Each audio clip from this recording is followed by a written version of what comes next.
never really had anything going. And so, you had injuries, you had, just a certain malaise. You had the GM talking about guys being in their own heads at the plate with runners in scoring position. You had, nothing went your way.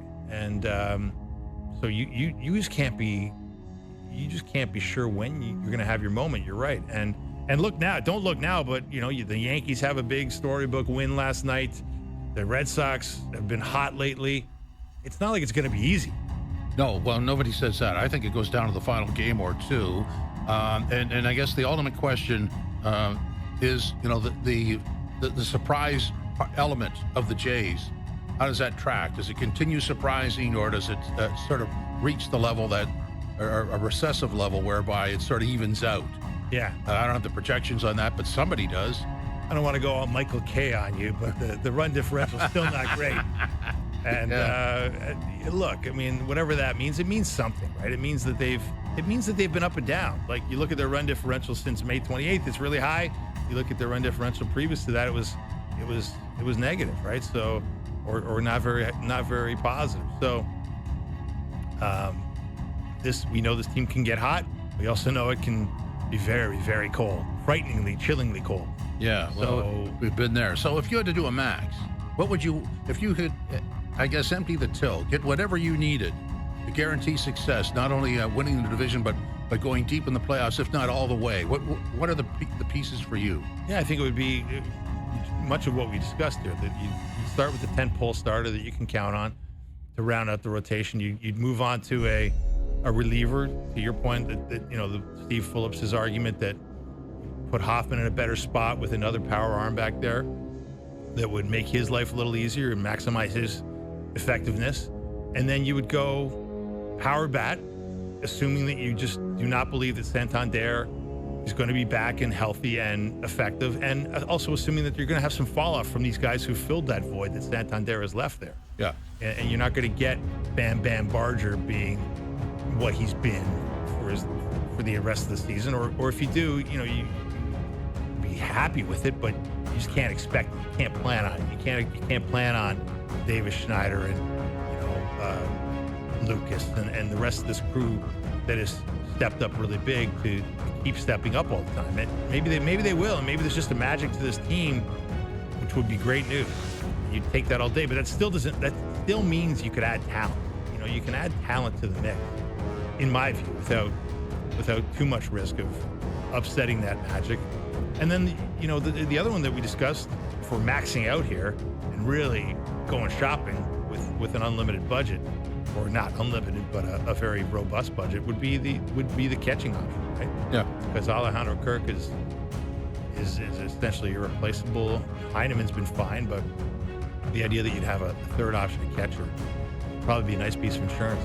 Yeah, I'm with you on that. So 2 arms, I guess, sort of a, I don't want to say utility bat, because it has to have some pop, and sort of a utility catcher. Let's put it that way, a multi-purpose catcher guy who could float around and has a bat.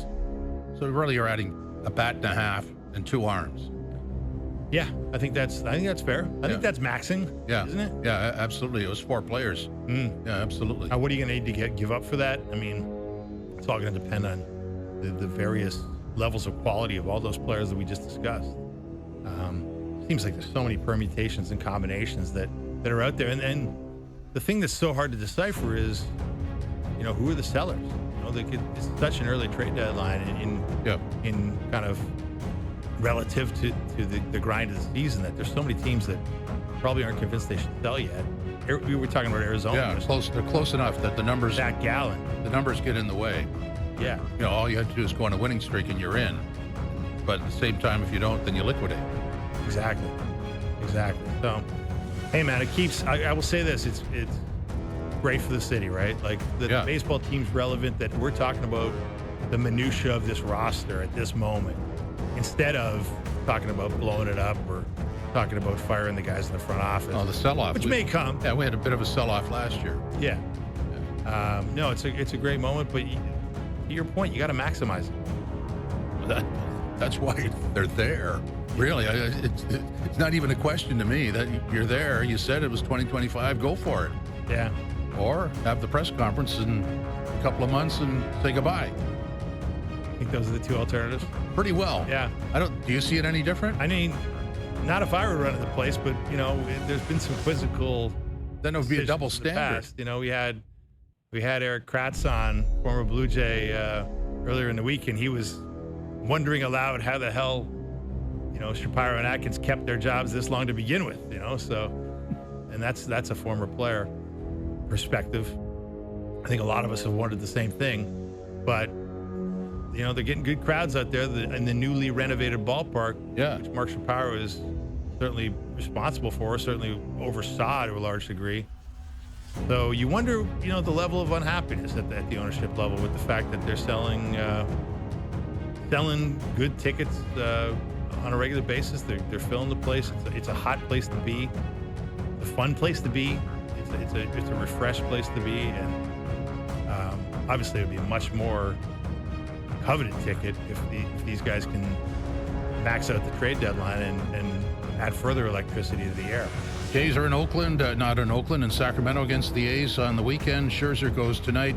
Raptors against Chicago, Summer League basketball. We'll get into that. That's on TSN 4 tonight. And, of course, in the CFL, Calgary and Saskatchewan, 9 o'clock, TSN 1, 3, and 5. We'll come back with Chris Colabello talking about the Blue Jays, baseball, and a bunch of other stuff. This is Overdrive, live on YouTube, TSN 4, TSN 1050.